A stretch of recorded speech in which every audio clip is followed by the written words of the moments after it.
Welcome to this beginner's guide on creating flowcharts. In this video, you will learn step by step how to make clear and simple flowcharts, even if you are just starting out. A flowchart is a visual diagram that represents the steps of a process. It uses shapes and arrows to show how things move from one step to another. Flowcharts are very useful for planning, problem solving, and explaining processes clearly. There are some basic flowchart symbols you should know. An oval represents the start or end of the process. A rectangle shows a process or action step.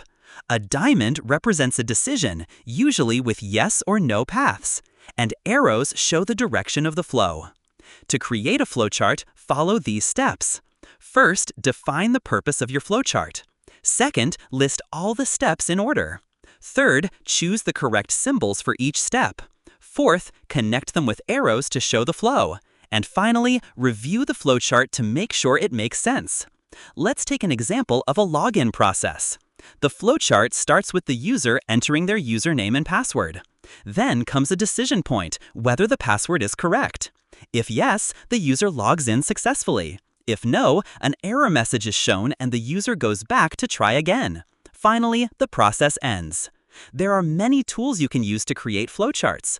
Free online tools like Lucidchart, Draw.io, or Canva are very popular. You can also use Microsoft Word, PowerPoint, or Google Docs and Slides by inserting flowchart shapes. To summarize, flowcharts are a simple way to explain processes.